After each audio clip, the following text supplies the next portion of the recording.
illa wa antum muslimun. Wa qala Rasulullah sallallahu alaihi wasallam, innama bu'ithtu liutammima makarimal akhlaq. Hadirin hadirat, bapak-bapak, ibu-ibu yang berbahagia, yang sama-sama mengharap ridho dan maghfirah dari Allah Subhanahu wa taala.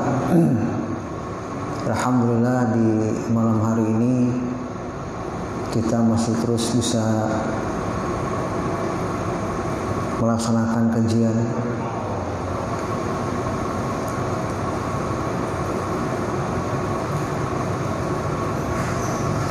Kajian yang kita laksanakan ini akan semakin penting artinya,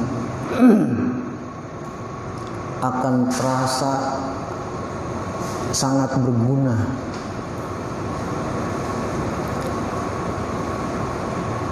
Apalagi bila dikaitkan dengan situasi yang berkembang pada saat ini, di mana kita melihat, kita menyaksikan, kita menyimak bangsa kita semua, bahkan warga dunia ini mengalami yang namanya pandemi COVID-19. Yang tentu saja perlu kesabaran kita semua, perlu keteguhan kita semua untuk bisa menjalani hari-hari yang penuh cobaan ini dengan sebaik-baiknya. Belum lagi ditambah dengan katakanlah persoalan-persoalan keagamaan dalam konteks global, dalam konteks dunia, yang tentu saja itu berpengaruh ke dalam negeri kita. Beberapa hampir sebulan yang lalu kita digonjang-ganjing oleh keributan karikatur Nabi Muhammad Sallallahu Alaihi Wasallam. Dan tentu saja ini melukai hati kita semua. Hanya kita harus tetap tabah, sabar, waspada, menjaga stabilitas emosi dan stabilitas masyarakat kita agar jangan sampai melakukan tindakan-tindakan yang berbahaya atau kontraproduktif. Di sisi lain juga di dalam negeri gonjang-ganjing suasana juga kita rasakan, ya. Dan ini menambah persoalan-persoalan kita. Nah, justru sekali lagi dalam kondisi seperti ini perlu kita terus jangan lepas dengan yang namanya kajian. Jangan lepas. Gitu. Rasulullah SAW itu menegaskan kepada kita, iyyakum wal jamaah, iyyakum wal jamaah. Ya. Jadi harus kita perhatikan kondisi berjamaah kita, kondisi kebersamaan kita. Bukan kebersamaan itu kebersamaan ngopi, Bapak Ibu ya, bukan. Tapi apa? Kebersamaan dalam kajian, agar kita senantiasa mendapat pencerahan. Ya. Nah, dalam kesempatan kali ini kita akan membahas lanjutan, ya, pembahasan tentang hakikat fitnah dalam Al-Quran. Insya Allah kita akan masuk ke bagian yang terakhir. Saya sedikit banyak sudah menjelaskan tentang hakikat fitnah ini pada awalnya, ya, bahwa kata fitnah itu ada dalam Al-Quran. Kata fitnah itu ada dalam Al-Quran. Yang paling menonjol dari makna Al-Quran, itu diantaranya adalah bahwa fitnah itu berarti balaun syadidun, ujian yang sangat berat. Begitu. Fitnah juga bentuknya itu ya macam-macam, karena dia merupakan fitnah yang besar, yang berat, begitu ya.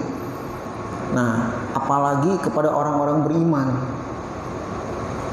Nah, sehingga kalau ada makna fitnah dalam pengertian kita dituduh, kita dibohongi atau apapun sejenisnya, maka kita kembalikan ke makna pertama, bahwa ini semua adalah ujian dari Allah Subhanahu wa taala.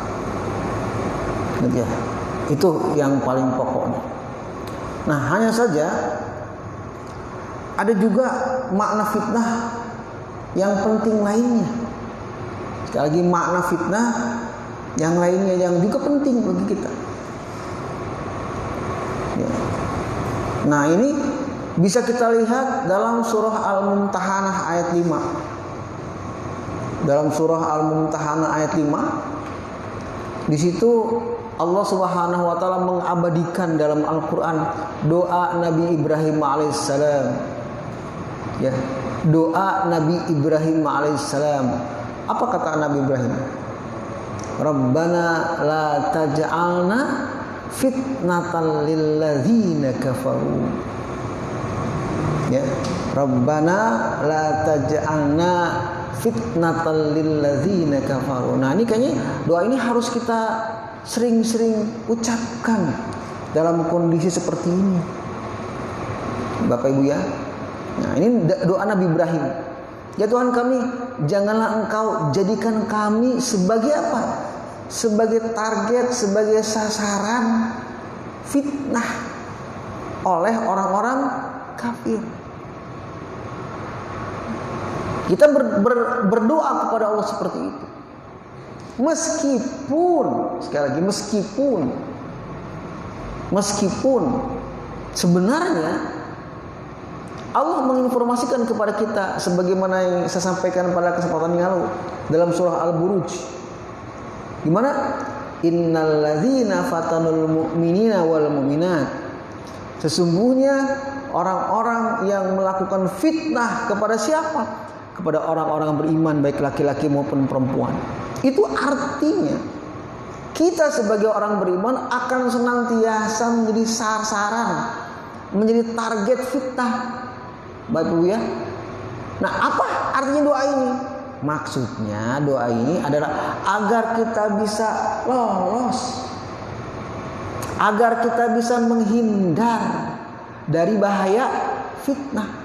Orang pasti memfitnah kita. Ya, orang-orang kafir pasti memfitnah Islam, pasti. Tapi kita berdoa kepada Allah agar apa? Agar tembakan mereka berupa fitnah itu bisa kita hindari dan kita selamat, begitu. Ya. Nah, ini maksud dari doa Nabi Ibrahim. Nah, konteks ayatnya panjang. Itu dalam surah Al-Mumtahanah ayat 4 dan 5. Yang intinya adalah apa?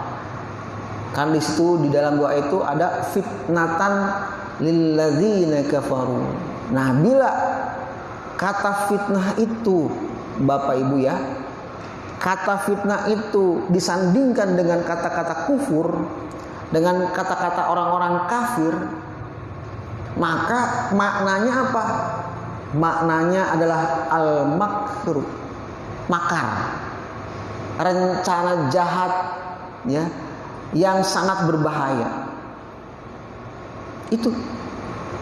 Jadi fitnah di sini bermakna apa? Al-makru. Bermakna rencana jahat. Jadi kalau yang namanya rencana, Bapak Ibu sekalian, bukan sekedar niat ya. Jadi kalau ada rencana itu berarti niatnya udah besar tuh. Ya. Coba dalam hukum juga kan beda, Pak. Ada pembunuhan tidak sengaja, ada pembunuhan berencana. Hukumannya beda, Pak. Jadi kata-kata rencana ini justru sangat menentukan. Makar itu nggak mungkin sebuah kejahatan yang tidak terencana. Justru makar itu adalah kejahatan yang terencana.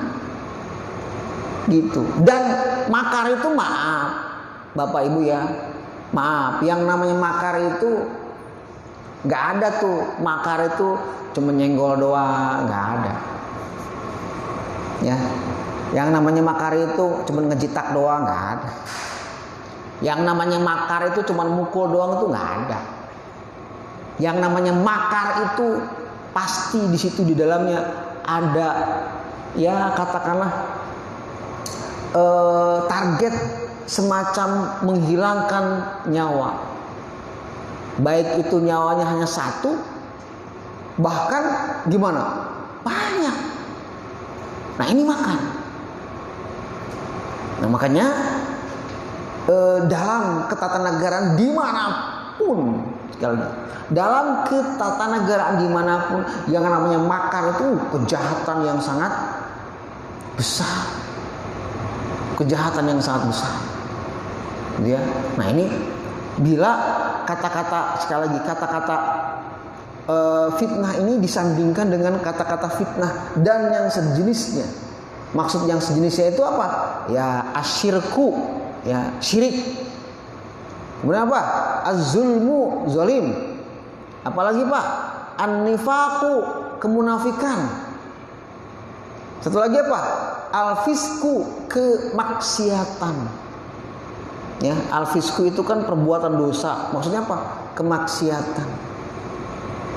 Gitu. Nah inilah ya perbuatan-perbuatan yang akan mempengaruhi kata fitnah bisa menjadi bermakna makar. Ya, gitu. Nah, ini harus kita pahami bersama-sama. Maka kalau kita perhatikan ya dari ayat-ayat yang ada tentang fitnah.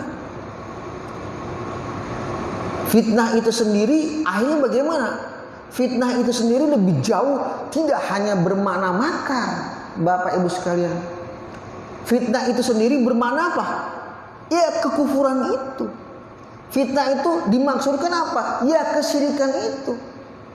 Fitnah itu apa? Fitnah itu ya kezaliman, ya kemaksiatan, ya kemunafikan. Itulah fitnah. Ya, itulah fitnah. Nah, kita akan lihat bagaimana bahayanya kesyirikan, bahayanya kekufuran bagi kemanusiaan. Ya, lihat. Gitu ya. Nah, sampai-sampai Allah Subhanahu wa taala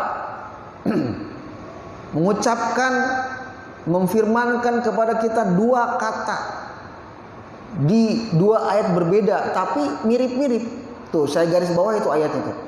Dalam surah Al-Baqarah ayat 197 91. Ya, ada potongan ayat bagaimana, Pak?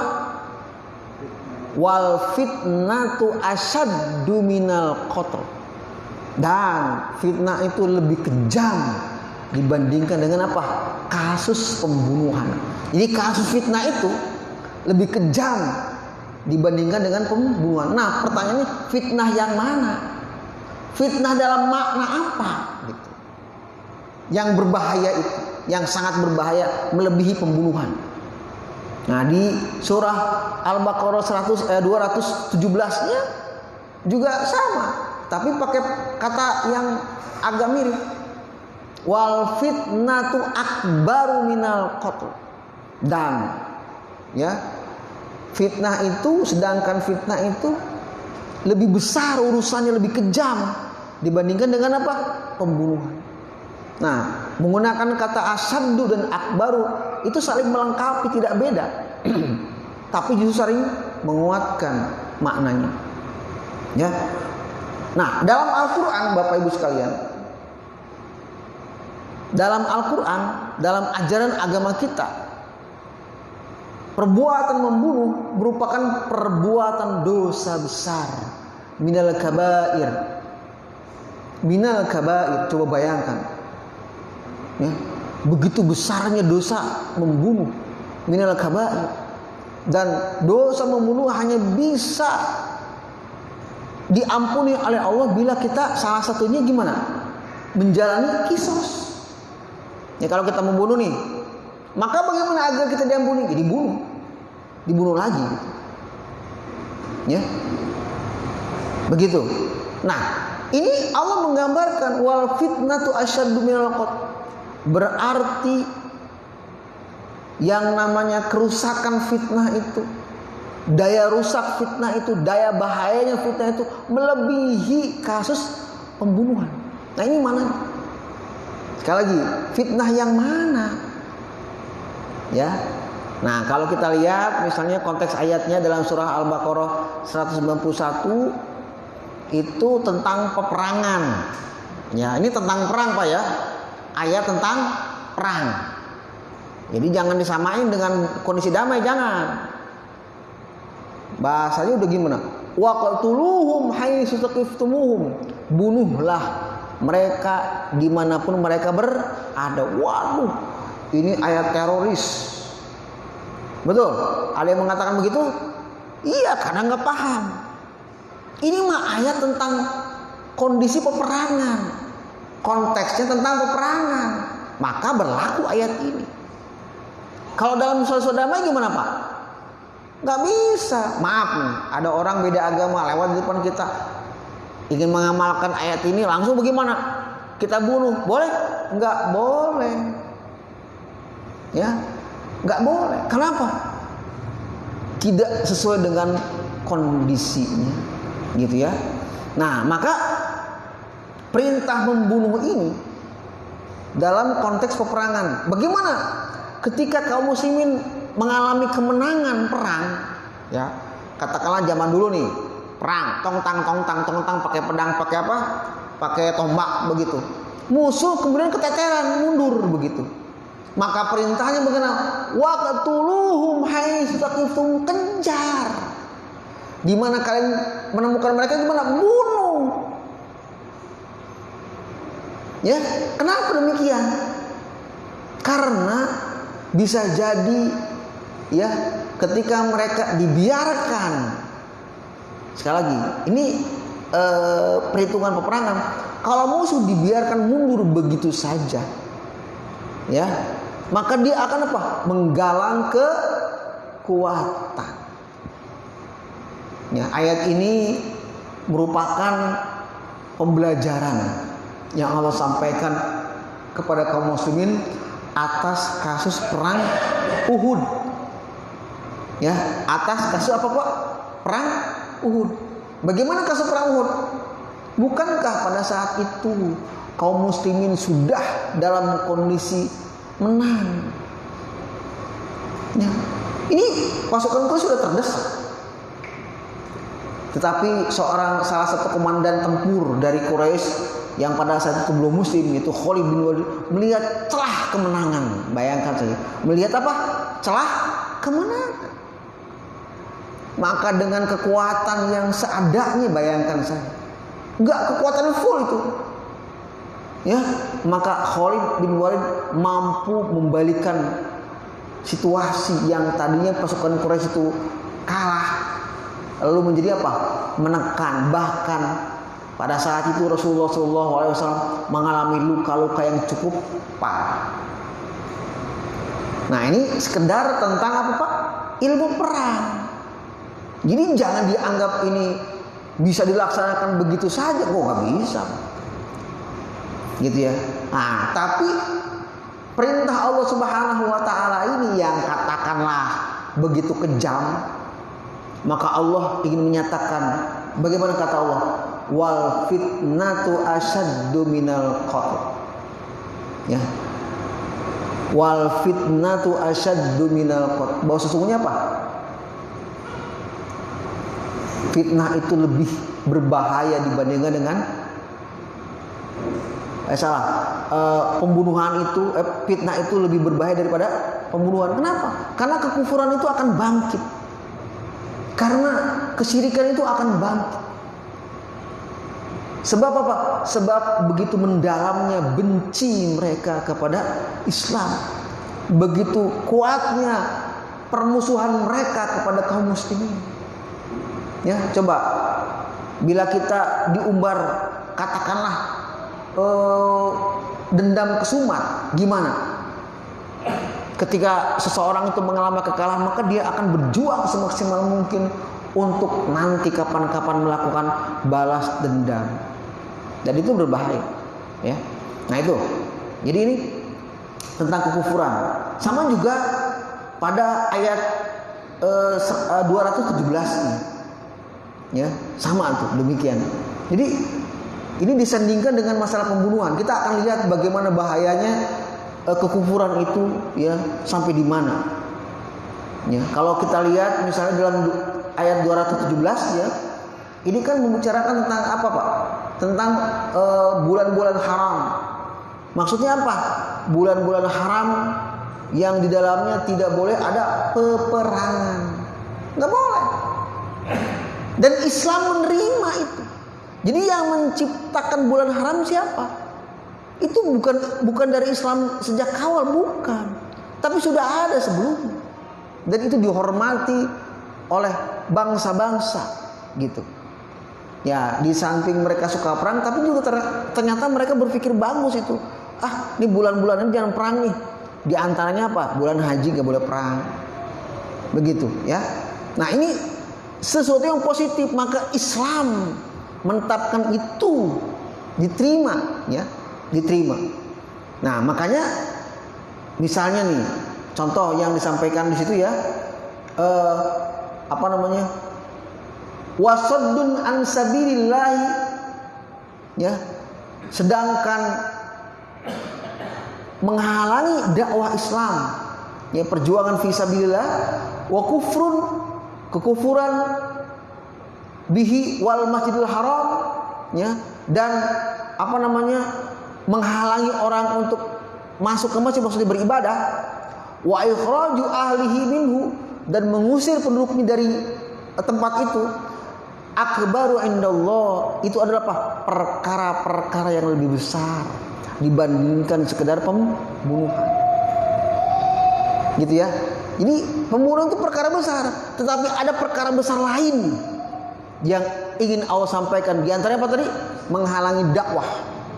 Kekufuran itu sendiri menghalangi orang untuk beribadah dan mengusir orang dari kampungnya, itu kejahatan yang melebihi pembunuhan, gitu. Maka Allah mengatakan wal fitnatu akbaru minal qatl, ya, dan fitnah itu lebih dahsyat dibandingkan dengan pembunuhan. Maka al fitnah di sini minimal berartinya apa? Makar, rencana jahat, niat jahat, ya, niat ingin membunuh, niat untuk menghancurkan. Nah, ini fitnah di sini, ya. Dan di situ juga al kufrun, kekufuran, gitu, ya. Kemudian apa? Karena apa? Yang namanya kekufuran itu apa? Gimana? Wala yazaluna yuqatilunukum hatta yardukum an dinikum in istata'u. Itu kejahatan dari apa? Kekufuran. Gimana? Mereka tidak akan pernah berhenti.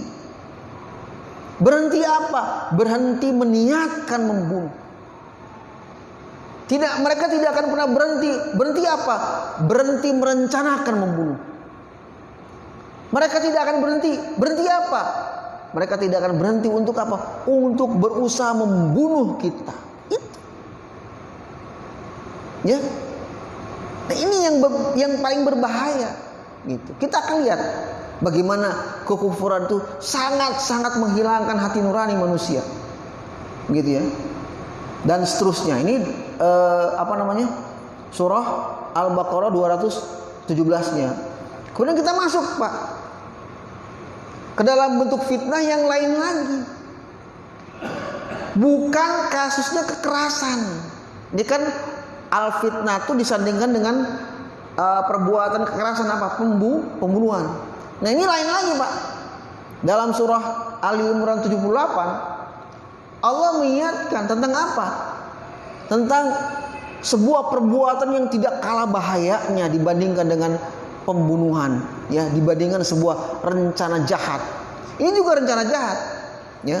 Kata Allah, wa inna minhum la fariqan yalwuna alsinatahum bil kitab litahsabuhu minal kitab.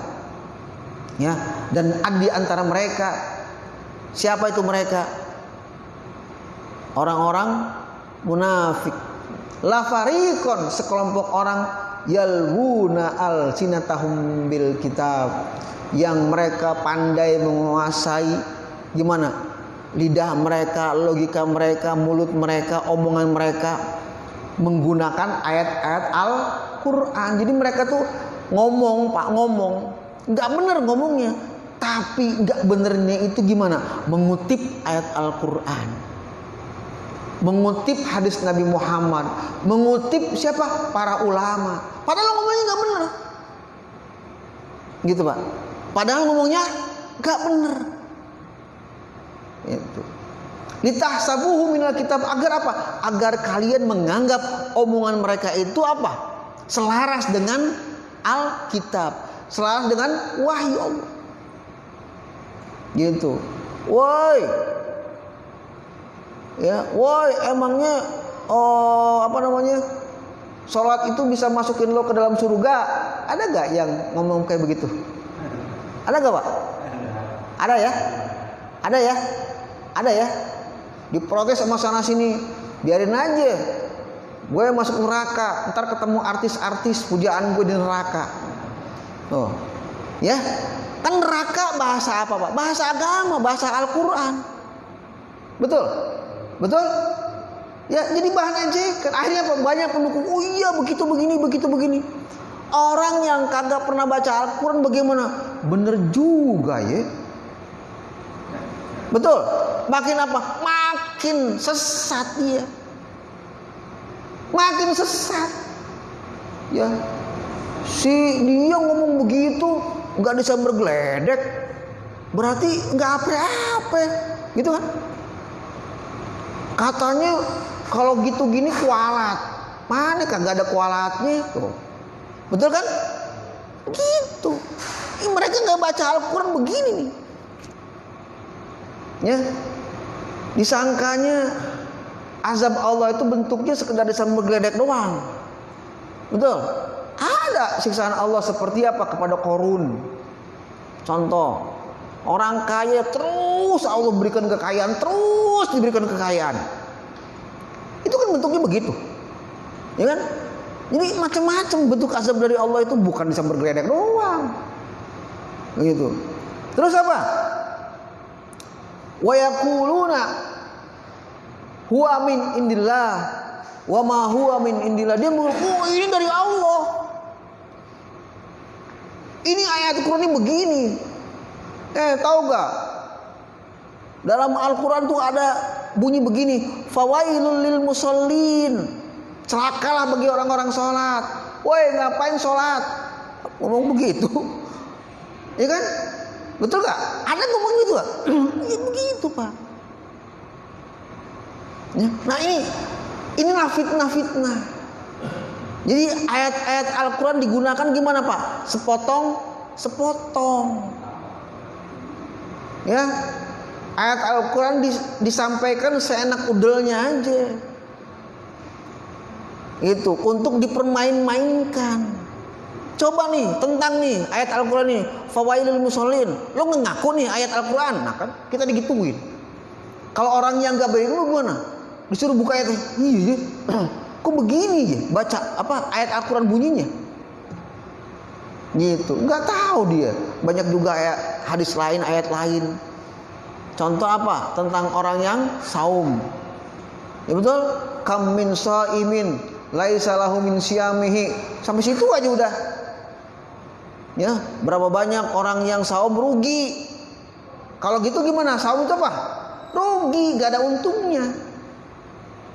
Ini kan berbahaya.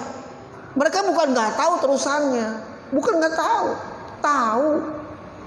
Sebagaimana orang-orang Yahudi dulu yang memang punya potensi bersikap munafik, apa?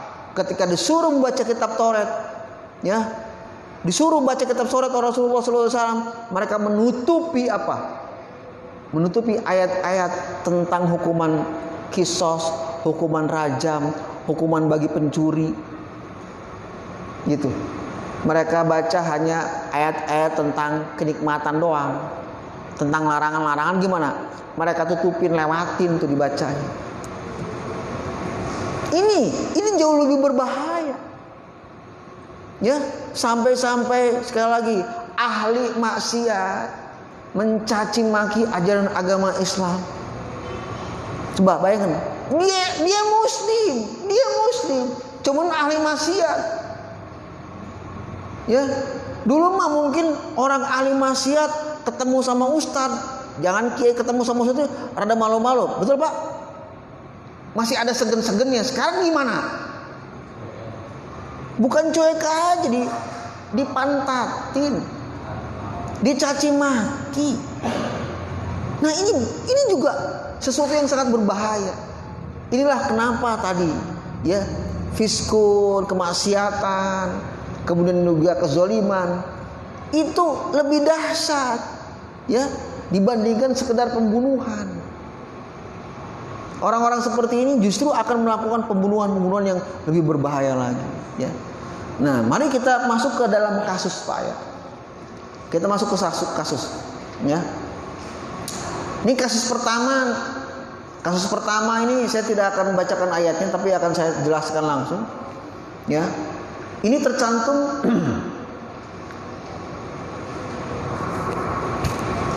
dalam surah Al-Buruj, ya, dalam surah Al-Buruj ayat 4 sampai ayat 10, ya.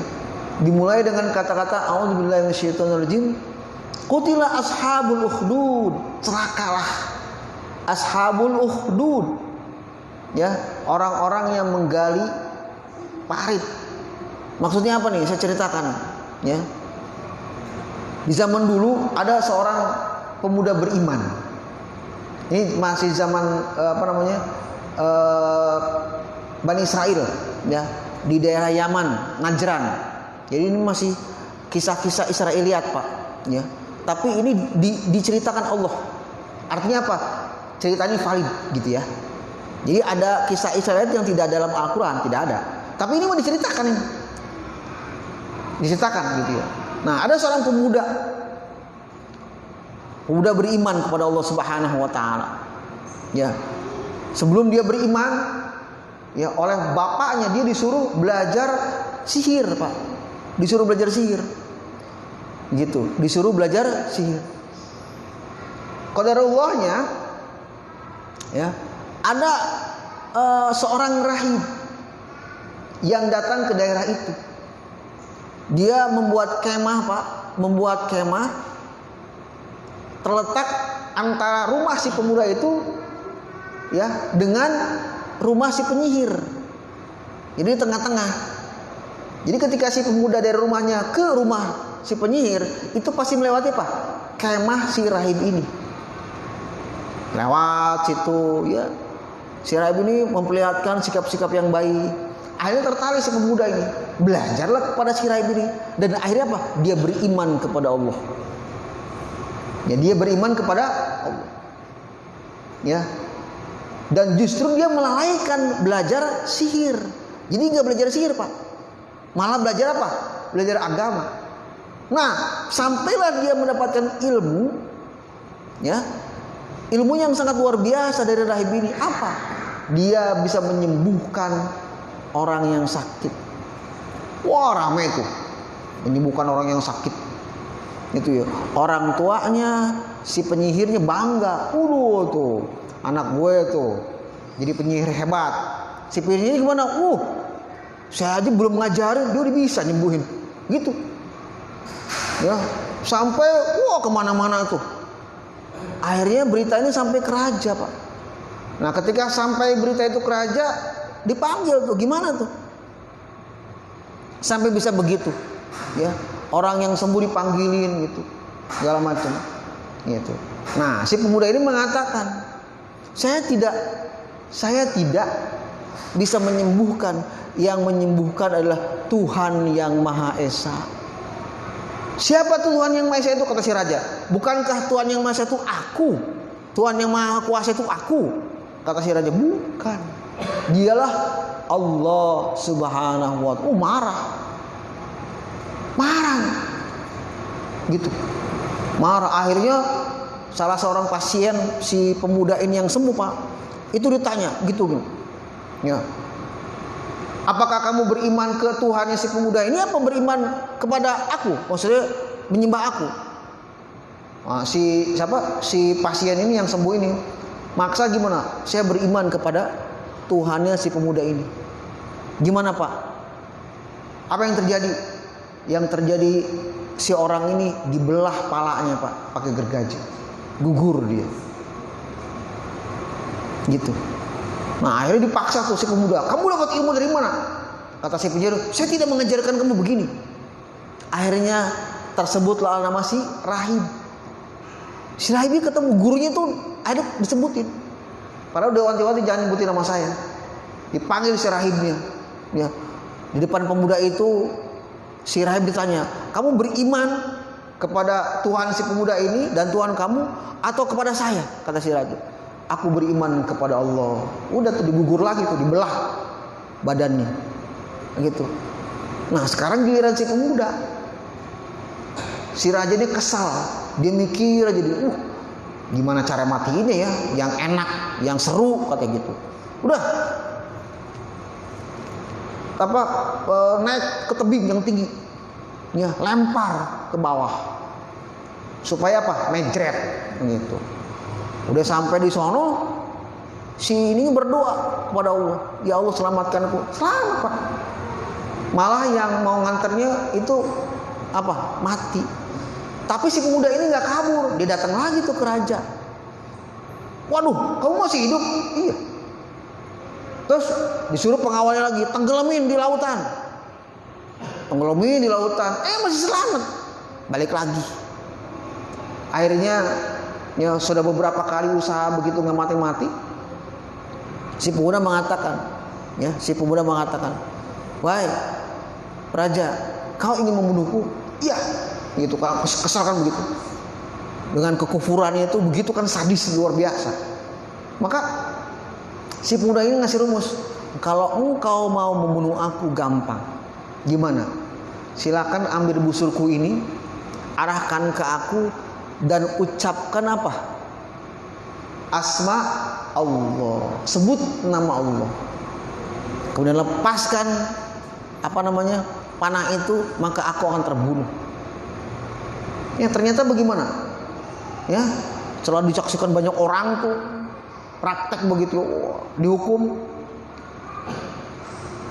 Ya Allah, aku ingin membunuh anak ini. Dilesatkan panah itu, maka si anak ini, si pemuda ini mati, Pak.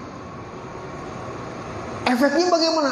Efeknya seluruh rakyat kerajaan itu gimana? Beriman kepada Allah. Efeknya begitu. Ya, luar biasa dakwah si pemuda ini. Tapi bagaimana? Si raja luar biasa murka. Maka dia memerintahkan tentaranya loh untuk menggali parit sedalam-dalamnya. Masukkan kayu bakar yang banyak, minyak segala macam, hidupkan makau. Parit itu yang besar itu penuh dengan api. Maka si rakyatnya disuruh milih, kalian beriman kepada Tuhan si pemuda itu, silahkan masuk ke dalam parit itu yang penuh, atau kalian akan terbebas dari pembunuhan ini bila kalian menyembah aku, kata si raja. Gitu. Maka gimana?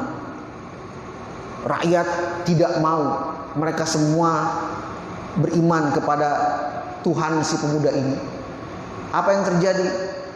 Mereka juga nggak mau mati. Itu diseret-seret, Pak, dilemparin satu persatu. Nah, inilah kisahnya. Ya, kisahnya diabadikan Allah dalam surah Al-Buruj. Begitu. Nah, di ayat 10-nya Allah menyimpulkan. Apa kata Allah?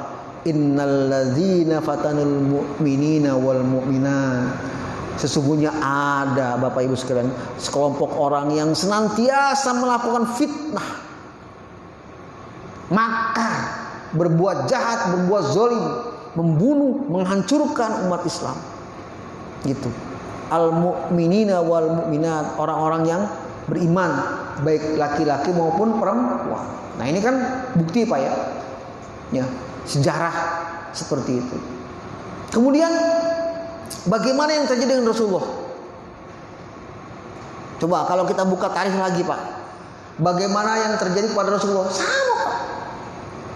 Dari usaha-usaha yang paling halus gitu ya, sampai usaha yang paling kasar. Itu apa? Rencana pembunuhan Rasulullah SAW. Itu begitu. Rencana pembunuhan. Ya, bahkan ketika Nabi Muhammad akan hijrah, bukankah Nabi Muhammad dicari-cari untuk apa? Untuk dibunuh. Ya, untuk dibunuh. Ya. Kenapa usaha mereka tuh gagal? Halus, kasar, gagal semua. Nggak ada yang berhasil. Kenapa? Ya, karena fitnah yang ditimpakan kepada Nabi Muhammad itu berhasil ditepis, berhasil dihindari. Nabi Muhammad pernah sholat di depan Ka'bah. Itu kan ditimpakan kotoran unta sampai hampir-hampir gak bisa napas. Ya, untung ada siapa? Anaknya Fatimah yang membersihkan kotoran unta itu. Akhirnya Rasulullah bisa melanjutkan sholatnya. Ini kan tanda bahwa ada yang menolong. Begitu. Banyak sekali kasus-kasus lain. Bagaimana Rasulullah bisa lolos dari upaya-upaya makarin, termasuk ketika hijrah. Ya, ada Ali bin Abi Thalib yang menolong. Betul? Ada Abu Bakar As-Siddiq yang membantu perjalanan Rasulullah. Ada burung merpati, ada laba-laba yang melindungi Rasulullah. Itu semua adalah pertolongan Allah yang intinya mematahkan makar ya orang-orang kafir itu yang memang ingin membunuh Rasulullah Shallallahu Alaihi Wasallam. Ya, dan terakhir adalah yuk kita belajar ya kepada Nabi Ibrahim alaihissalam, keteladanan beliau dalam menghadapi fitnah, Bapak Ibu sekalian. Ya, menghadapi apa? Fitnah. Lihat dari mulai tadi kisah si pemuda Muslim yang akhirnya ya dia meregang nyawa, betul? Tragis sekali kisahnya. Ya, dia meregang nyawa. Orang-orang yang beriman kepada Tuhannya pun apa? Dilemparkan ke dalam api ya yang dibuatkan parit. Itu tragis luar biasa. Itu dicatat Allah dalam Al-Qur'an.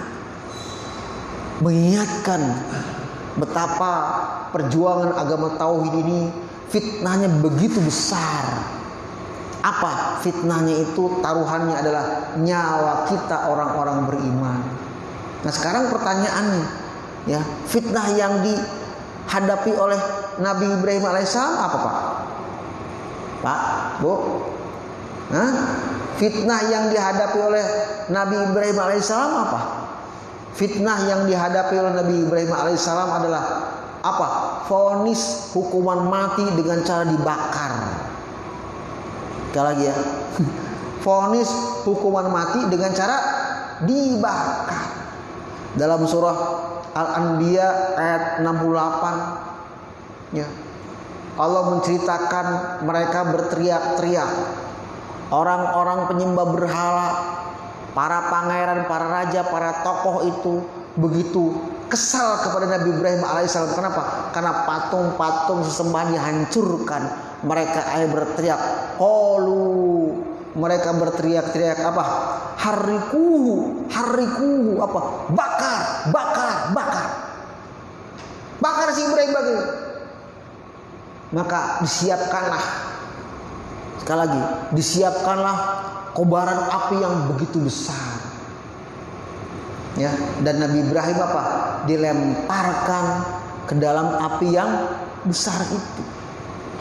Namun kan takdirnya beda, Bapak Ibu ya. Betul? Takdirnya beda. Nabi Ibrahim alaihissalam ya tiba-tiba jadi Iceman. Tahu Iceman? manusia es. Enggak begitu ya. Bagaimana? Ini bayangkan makar Allah. Kata Allah, ya naru kuni bardan wa salaman ala Ibrahim. Wahai api, dingin kamu. Wa salaman ala Ibrahim. Dan apa? Selamatkan Nabi Ibrahim. Nah ini makar, sekali lagi makar. Jadi makar itu adalah upaya mencelakakan orang lain dengan cara yang sangat keji, dengan cara yang sangat sadis. Itu makar. Nah makanya kita orang-orang beriman harus siap. Ya Pak, siapa Pak? Harus siap menghadapi makar orang-orang kafir. Ya, kita harus siap. Dengan siap dengan apa? Dengan keyakinan kita. Ya, dengan keyakinan kita. Bapak Ibu sekalian, pernah dengar seorang tokoh bernama Abdullah bin Zubair? Bapak Ibu ada yang tahu Abdullah bin Zubair? Abdullah bin Zubair adalah bayi pertama yang lahir pada masa kenabian Muhammad. Itu Abdullah bin Zubair, anaknya Zubair bin Awam. Ya. Ketika Rasulullah sudah wafat, terjadi gonjang-ganjing di masa Ali bin Abi Thalib. Itu terjadi tuh perang-perang segala macam.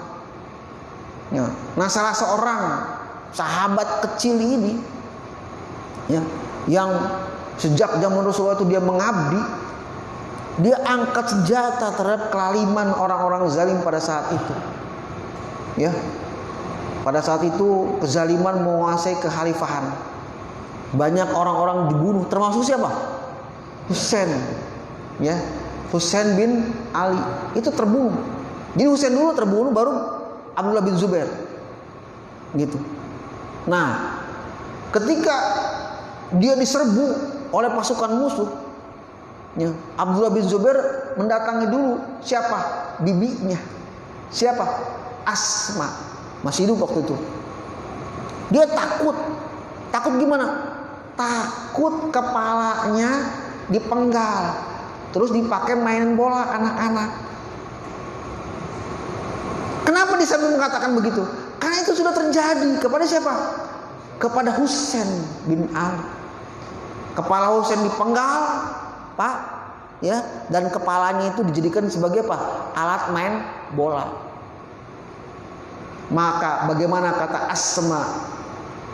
Ya, kata Asma nih, jawaban yang penuh dengan keimanan.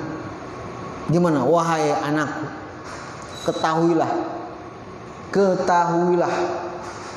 bahwa daging kambing yang kau makan itu, ya, si kambingnya tidak akan merasa sakit apapun. Jadi kalau kamu sudah mati, bagaimana? Kamu akan kembali ke Rabb. Sedangkan jasadmu yang dicabik-cabik itu, kamu tidak akan rasakan sakitnya. Betul gak Pak? Betul gak Pak? Sebuah jawaban yang penuh dengan ketauhidan kepada Allah Subhanahu wa taala. Maka bagaimana? Maka dengan tegar Abdullah bin Zubair gimana? Menyongsong kematiannya. Apalagi diceritakan bagaimana misalnya Ammar bin Yasir ya menyaksikan orang tuanya disiksa sedemikian rupa. Tapi ketika disiksa itu Yasir dan istrinya malah tersenyum.